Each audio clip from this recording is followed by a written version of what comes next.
to me. Information, news, and entertainment on demand. WSRadio.com.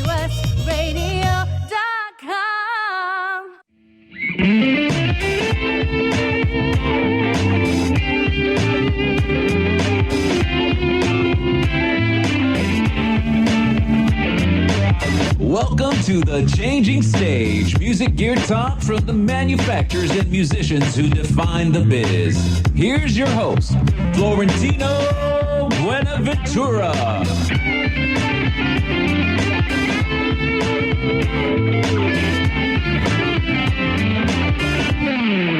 Yeah, that's right. We are into the second segment of the Changing Stage radio show, powered by WS Radio Networks and brought to you by MusicPower.com, where real musicians help you find that real gear.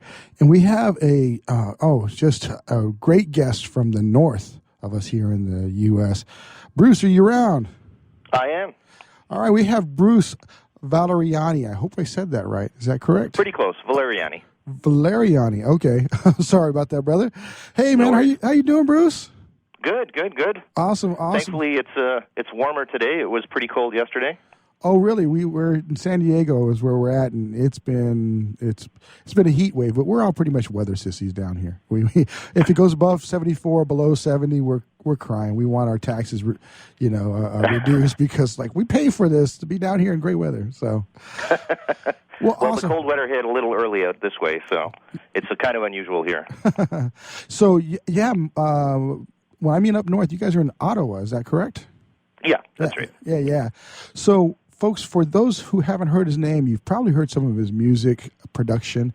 Bruce is an engineer extraordinaire up in Canada. He's done some production. He owns a record label. He owns a studio. The man is a renaissance man in the business of audio engineering and music recording. And we're going to talk to him a little bit about what he has done, what stuff you might have heard, and kind of the dynamics of what's going on in the business today here in the U.S. as well as kind of in comparison to Canada. So, Bruce, you know what? You've had a big history. Kind of fill us in. How did you start? What was the passion that drove you to get into audio engineering and music? People have asked me that before. I think the biggest thing, or one of the biggest things, I remember being quite young, under 7, maybe 6 years old, and listening to, hits of the day from my parents. Okay. And they loved music. And there was always something deeper than just the song for me when I'd listen to, old Stampeder songs, Sweet City Woman or something. Okay. The arrangement, the instruments, the sounds of everything is what got me hooked. Not so much, necessarily the song or the hook or the melody. It was what's going on in the song and why they picked that instrument and how the drums sounded, even, back then. And that just kind of stayed with me. And, in my preteens and early teens, I got into guitar playing as well, and as part of that, I got into the recording side, but on a very casual level, and didn't realize until much later when I studied a bit more into studio techniques that I was doing what Les Paul used to do, sound on sound, from record on one tape machine and overdub over to a second one before he developed multi-track. And so, I kind of did that too with obviously much poorer equipment. I think we all... And, it just carried on from there. Yeah, I think we all kind of did that. For me, I had cassette recorders, and you just played them back and forth. That was a fun time. So, So you're not the typical I did it for the chicks kind of guy. You did it for the audio. No, actually, I did it for the music. That's pretty awesome. So you did that. Now but you've had some crazy training in other areas too. You're a computer science guy as well as electronics. So you've had that experience. Yeah, well. It was kind of, where I grew up and went to school. We didn't, it was a small town, so there wasn't really a career path for the studio side of things, for studio production. At least back then we didn't know about it. And they didn't really have a whole lot of recording schools, at least not out in Canada. Maybe one or two, but not where we were. Yeah. So I didn't even realize that was a possibility. So I kind of didn't go in that direction. I loved the gear, and I loved music, and I loved the instruments and all that. So I had an idea of wanting to get into that somehow. But at 15, 16, you're trying to figure out where you want to go. I figured, okay, I'll go electronics. Oh, yeah. And when I left high school, that's when I went to Montreal to study electronics, and it wasn't for me at all. That's totally not what I wanted to do. But in the course of going through that, I stumbled across computers, and that had a little bit more career potential direction that I knew about. So I ended up going down that path. But all through that, and I built quite a long career in the computer industry. Yeah. With a good chunk of that with IBM. And that actually worked out well, because all through that it allowed me to fund my other passion, which was audio production, and develop that. And as it turned out, in the late 90s, just circumstances that happened at the time allowed me to leave the computer industry and kind of pursue my other side, and that's get seriously into the recording. And so I did that. I started my own studio, built a facility, and then kind of left the computer industry and formally went down the path of music production here in Ottawa. Well, little did you know probably back then that audio engineering is all about computers now, right? Well, and it was just like the perfect time, because there was, it was a good marriage. Actually, when I started the studio, you still really couldn't record audio that well on the computers. It was still MIDI based. Yeah. But it was just on the cusp of turning, right? Yeah. And of course, within a couple, 2-3 years after that, everything turned to computers.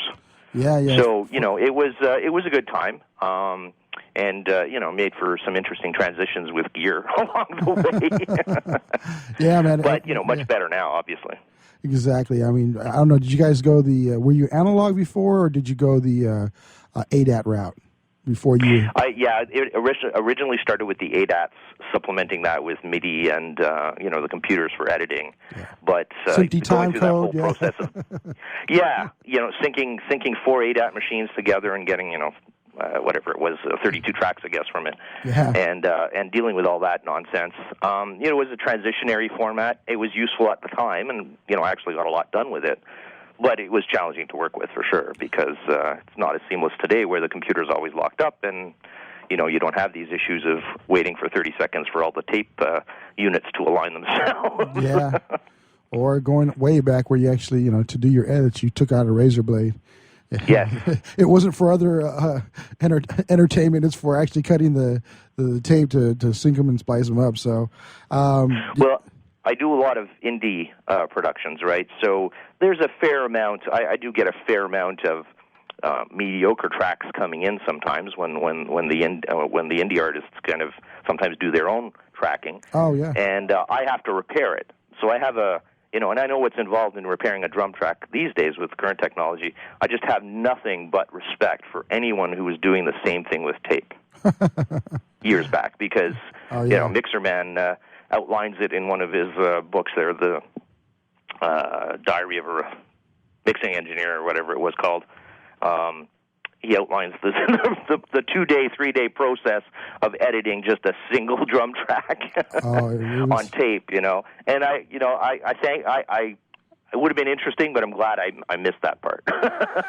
It wasn't fun. I didn't engineer at that time. I was a producer, and I had great engineers that did that, and I just would watch them. It was so tedious, and then you'd sit there, and you're basically watching the paint dry while you get this stuff done. It was just, but hey, there was an art to it, so it was pretty awesome. So now let's kind of backtrack. So you started the studio. Was it the same studio? Was that for you folks that are not aware? It's Blue Bear Sound, and is that bluebear.com? Bluebearsound.com? Bluebearsound.com, yeah. Yeah. So you started that. That was the same studio. You have a partner, right? The partnership came later. I mean, I own the studio 100%. Okay. The partner came. He's a business partner. He's really good at the marketing. He's also a music producer. Ran workshops in Toronto for songwriting and production. Okay. Very skilled at it.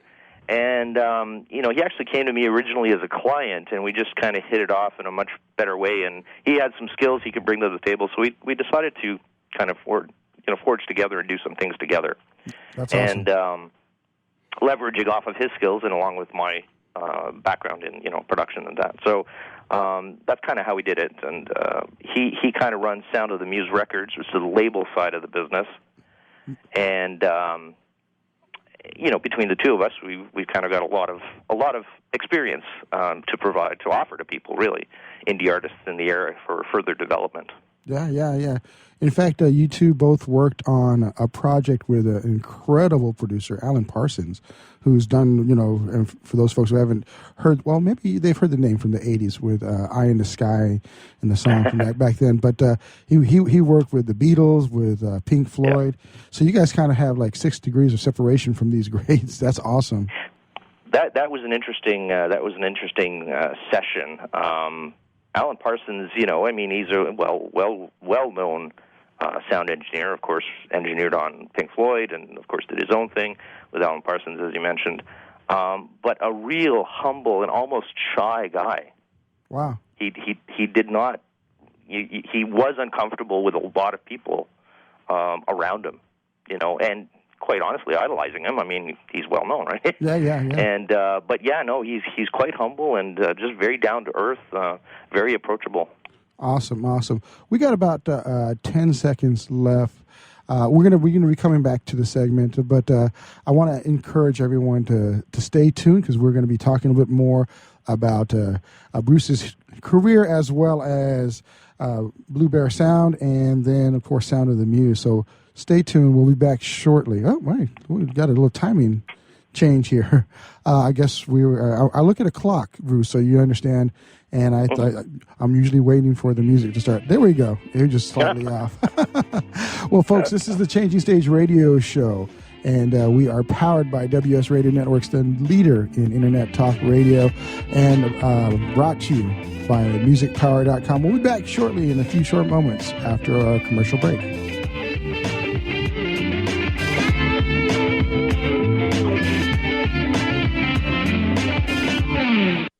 Join culinary masters and legendary winemakers for one of the largest Epicurean celebrations, the 11th annual San Diego Bay Wine and Food Festival. From November 16th to the 23rd, this week-long extravaganza features 70 celebrity and local chefs, 170 wineries, 60 of San Diego's best restaurants, and over 20 citywide events. Go to vinvillage.com and save 15% on select tickets. For event and hotel packages, visit san diego wine classic.com. That's san diego wine classic.com. Are you ready to get real about your music? My name's Florentino, and I'm the host of The Changing Stage. On my show, we get the real stories of how great music and musicians are made. You know who else is real? The professionals at musicpower.com. They help serious players make music happen with the right advice, direction, and cutting-edge gear. Isn't it time you leave amateur hour behind? Then go to musicpower.com. Real musicians, real gear. You've heard me bragging about Progressive Medical Center and how they've helped me feel so much healthier. But one thing, Dr. Agoli, that a lot of people come to you with is just unexplained pain. They just can't get any relief. Why can Progressive Medical Center's Pain Management Center help them? First of all, we have to acknowledge that pain is for real, and you've got acute pain and chronic pain. Here's the problem. That acute pain turns to chronic, which is long-standing, and no one's getting to the root cause. There's several key diagnostic components that help us get to the root of what's causing this pain. Is it inflammation? Once we do a thorough evaluation to get the root cause, determine if it's structural or if it's a metabolic issue. And this way, we put an individualized program for pain management involving correcting the spine, using certain injections when necessary, and we get our patients out of pain quicker, and they stay out of pain because we teach them how to live their life well. Don't let yourself live in pain any longer. Get a hold of Progressive Medical Center today at progressivemedicalcenter.com. Progressive Medical, this is your life, live it well. Do you want to see Elevate in person?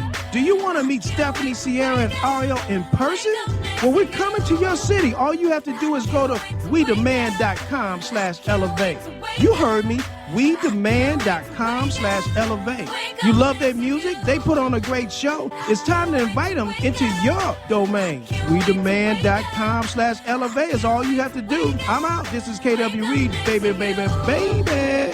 I'm Professor Burke from Farmers Insurance, and this is 30 Seconds of Smart. So you want to save money on your auto insurance? Get an alarm? Drive less? Taxi! Graduate? Bundle policies? Don't get pulled over?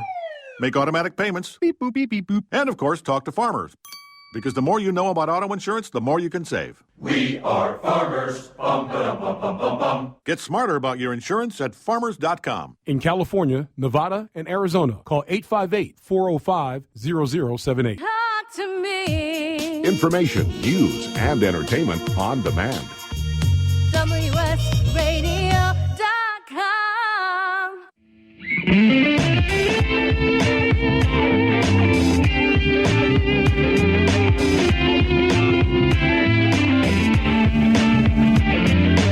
Welcome to the Changing Stage, music gear talk from the manufacturers and musicians who define the biz. Here's your host, Florentino Buenaventura.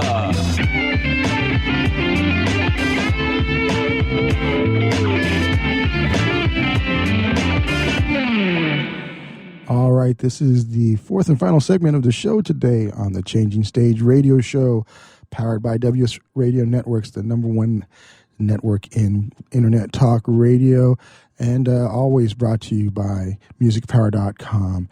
So, Bruce, you back on with us? I am. All right, we had to pay the bills there for a second here. Kind of refreshing everybody about Bruce. Bruce is a producer, engineer. He is a music man extraordinaire up in Canada, in Ottawa, and he is the owner of Blue Bear Sound, as well as he's a partner in Sound of the Muse Records. And we were just talking about Alan Parsons and working on that project.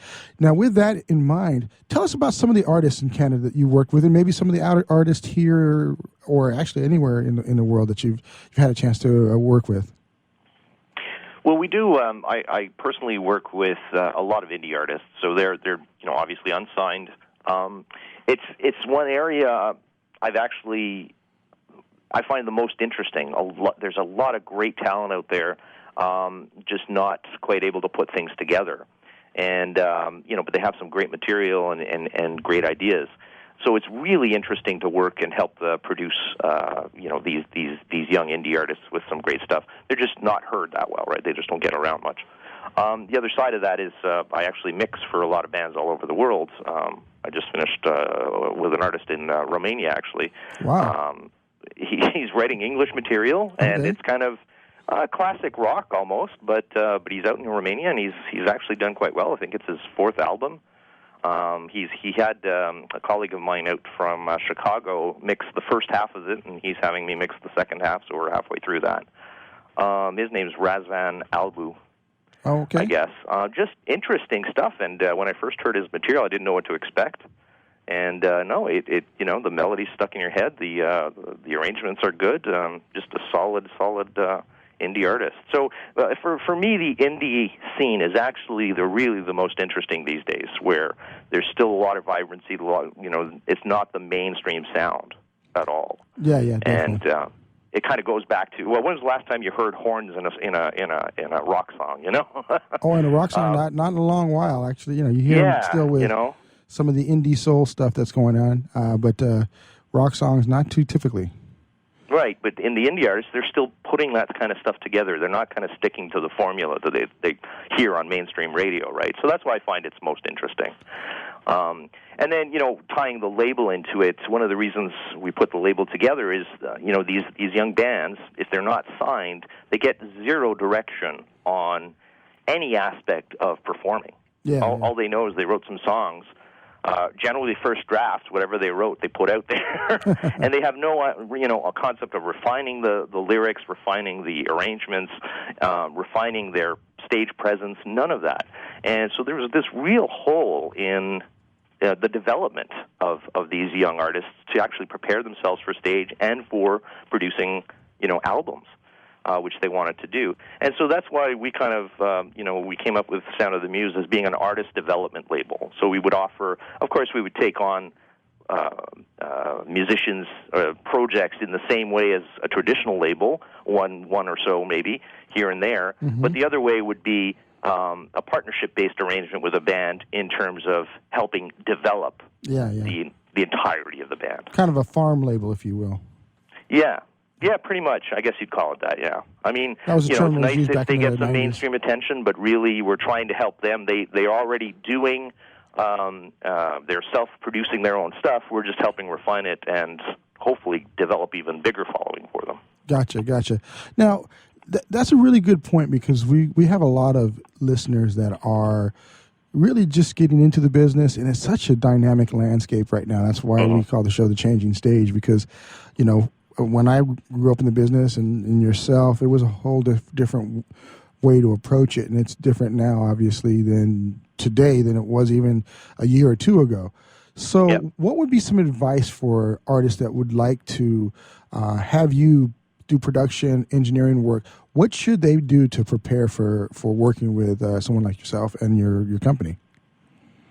I think, you know, they have to be prepared to understand that they're probably coming at it pretty green, and, you know, labels like ours, we're not really out to take something from them. We really try and help focus their vision. So we're actually working with them to help better, in a sense, their product, their musical product, and themselves as a band. And so sometimes you'll get resistance from the artist. Oh, you're going to change things on me, or you know, you're going to take it in a direction I just didn't want. And that's not really what we try to do. We really try and say, okay, I see where you're going with this. What do you think about, you know, shaping it this way to help it relate to people more and help you get, you know, better sound or better focus with a particular audience that we think you're trying to attract. You know, so there's sometimes a lot of resistance to that. And the other side is, you know, we kind of walk them through studio process and things like that. They're a little bit more, well, quite a bit more knowledgeable as far as that than they used to be. Just from reading things on forums on the internet, and, you know, maybe doing a bit of their own kind of recording themselves.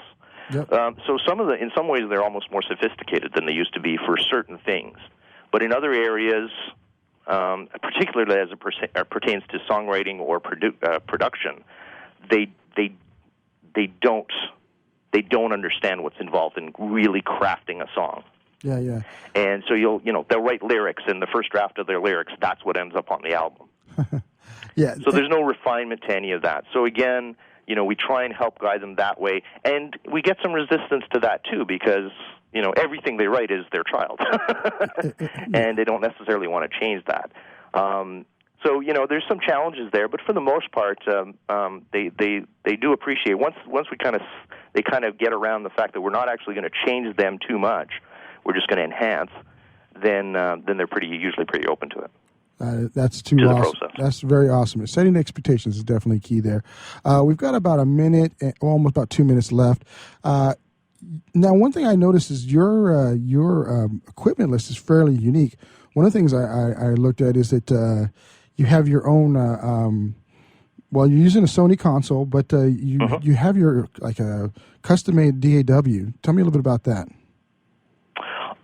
Well, custom in that they're not really that special. There's a guy who also does recording on the side for himself. I met him on recording forums years ago, and he owns a shop near a town across the way, and builds computers.